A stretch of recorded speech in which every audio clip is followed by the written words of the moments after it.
Hello दोस्तों। आज हम सब मिलकर इंग्लिश लैंग्वेज का एक बहुत ही इंटरेस्टिंग कोड क्रैक करने वाले हैं। एक ऐसा सीक्रेट जो अक्सर सीखने वालों को बहुत कंफ्यूज करता है। तो चलिए शुरू करते हैं। जरा इस शब्द पर गौर कीजिए, रीडिंग। अब सोचिए, क्या ये कोई एक्शन है, मतलब कोई काम, या फिर ये कोई चीज है, मतलब एक नाउन?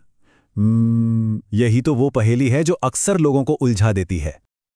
और मजे की बात यह है कि इसका जवाब है ये दोनों हैं। मिलिए जिरंड से। ये एक ऐसा वर्ब है जो एक नाउन यानी एक संज्ञा का मास्क पहनकर घूमता है। कह सकते हैं कि ये भेस बदलने में माहिर है। अब इसका जो सीक्रेट है ना, वो बहुत ही सिंपल है। इसका फॉर्मूला देखिए। किसी भी वर्ब के साथ आईएनजी लगा दो और वो जादू से एक नाउन बन जाता है। बस यही वो मास्टर की है जिससे जिरंड्स का पूरा ताला खुल जाता है। तो चलिए इस भेस बदली हुई क्रिया की दुनिया में थोड़ा और अंदर चलते हैं और देखते हैं कि आखिर काम कैसे करती है। तो सवाल ये उठता है कि ये जो भेस बदली हुई क्रिया है, ये एक सेंटेंस में करती क्या है, इसके रोल्स क्या हैं, इसके काम क्या हैं। तो चलिए देखते हैं कि एक जेरेंड के 4 मेन काम कौन कौन से हैं। आप चाहें तो इन्हें इसके 4 सुपर पावर्स भी कह सकते हैं। पहला काम, ये वाक्य का सब्जेक्ट यानी हीरो बन सकता है। जैसे इस सेंटेंस में स्मोकिंग इज हार्मफुल। यहां बात किसके बारे में हो रही है? स्मोकिंग के बारे में। तो ये बन गया हमारा सब्जेक्ट। दूसरा काम, ये क्रिया का ऑब्जेक्ट यानी कर्म बन सकता है। इस वाक्य को देखिए, आई एंजॉय रीडिंग। यहां जो एंजॉय वर्ब है उसका असर किस पर पड़ रहा है? रीडिंग पर। क्या एंजॉय करते हैं? रीडिंग। तो ये बन गया ऑब्जेक्ट। तीसरा काम, ये क्रिया का पूरक मतलब कॉम्प्लीमेंट बन सकता है। जैसे हर हॉबी इज गार्डनिंग। इस वाक्य में गार्डनिंग शब्द सब्जेक्ट हॉबी के बारे में ही और जानकारी दे रहा है, मतलब हॉबी ही गार्डनिंग है। ये उसे पूरा कर रहा है। और चौथा काम जो बहुत जरूरी है, ये किसी प्रपोजिशन का ऑब्जेक्ट बनता है। जैसे the boys are tired of waiting. यहां वेटिंग शब्द प्रपोजिशन ऑफ के बाद आ रहा है और ये एक बहुत ही पक्का नियम है जिसे हम अब देखने वाले हैं। तो आ गए हम अपने पहले और सबसे पक्के नियम पर। एक ऐसा नियम जिसे कभी तोड़ा नहीं जा सकता। प्रेपोजिशंस के बाद अगर कोई वर्ब आएगा तो वो हमेशा जेरेंड ही होगा।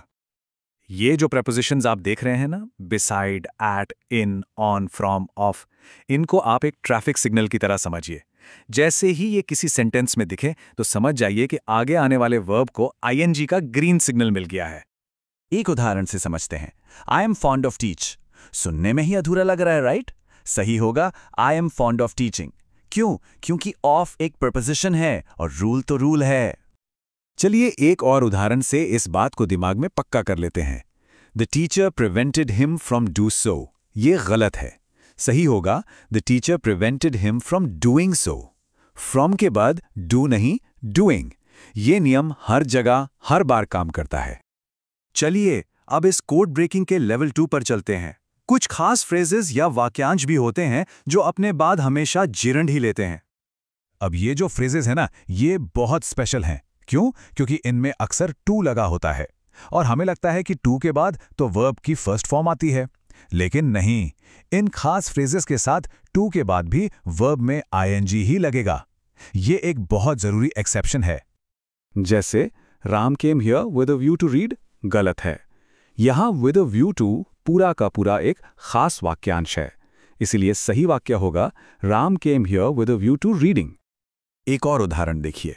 Sita is habituated to dance नहीं, बल्कि Sita is habituated to dancing. सही है, क्योंकि हैबिचुएटेड टू भी हमारी स्पेशल लिस्ट में है।